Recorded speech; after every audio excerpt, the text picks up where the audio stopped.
Hello Internet, I'm the Disney Brain and welcome to the Andi Mack review. Last time, we discussed the pilot and briefly mentioned episode 2 of this potentially game-changing new series, and my hope is that this show will continue to be of a high enough quality that reviewing it is actually meaningful. So, how does the third episode hold up? Well, let's dive right in. We start things off with a funny callback to the previous episode where Andi is still trying to figure out what to call her now grandmother. It's not the most important detail in the world, but it is a valuable benchmark for the rest of the series. The reason I say that is because I think generally speaking, shows get better from having episodes build off each other. And whether that's something as simple as a name or as grand as a to-be-revealed father, this show will benefit from systemic serialization, an idea I briefly touched on the last time we talked about this show. And oh yeah, Bex has a job now, so that should be good for a few laughs down the line.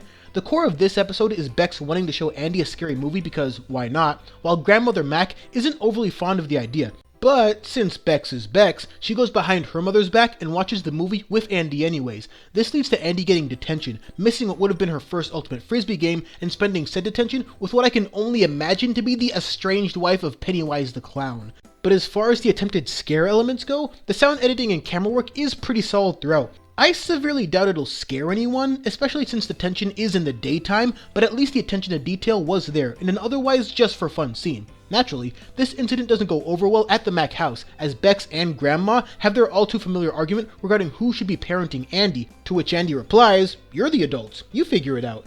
This leads to the last scene of the episode, where the Mack women are slowly peeling back the layers and realizing there's more to each of them than meets the eye, and we'll talk about what the final few seconds could mean in the full breakdown.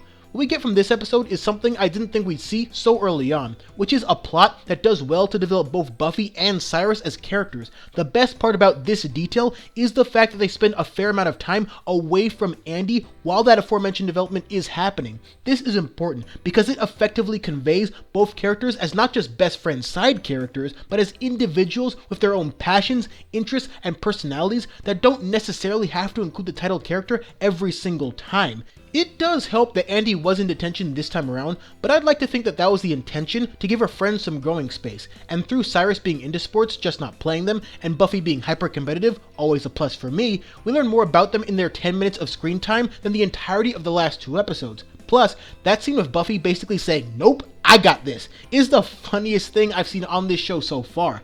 I think Buffy will, in time, prove to be a good character, but if I were a betting man, I'd put all my chips on Cyrus, and just like Gordo before him, I feel like we'll get some incredible episodes out of just focusing primarily on him.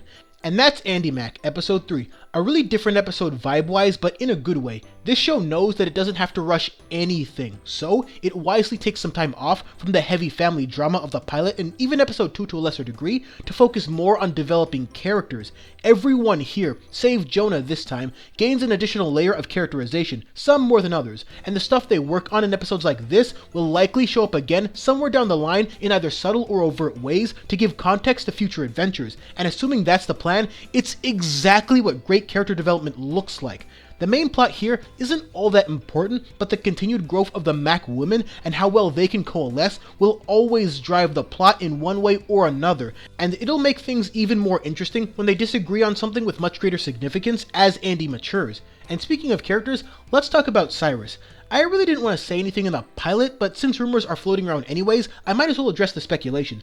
There is reason to believe that Cyrus's sexuality may become a valuable character point later on, i.e., he could turn out to be gay, bisexual, or perhaps something else entirely. My perspective on that is simple. I really hope this ends up being the case. It would be another major milestone for this network, and, if done right, it would give proper representation to that demographic for a younger audience. And, since the last time on Andi Mack's segment of this episode made a very specific effort to focus on Cyrus's, shall we say, atypical reaction to meeting Jonah, maybe that will end up being important down the line. If it happens, it would be a great move, but I'd rather not dive too deeply into this topic yet, because it's still just speculation right now.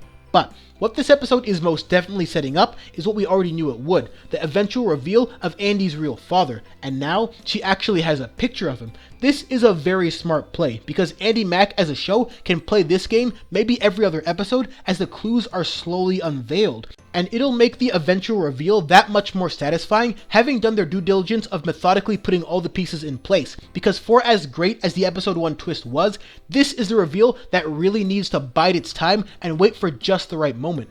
All in all, this episode wasn't as important as the other two, but it conveyed a lot of different layers, not just with the characters, but also with how this show can be written for. This is a funny show, and it doesn't need laugh tracks telling you it's funny either. It just has funny lines and funny moments and funny characters. And establishing that early on is great because it proves that Andi Mack doesn't just want to be a drama, it wants to be a complete experience, which is exactly the kind of balancing act that even Stevens did so well all those years ago. So, Andi Mack is definitely on the right track. Episode 4 comes in a week from now, and it's gonna be a party.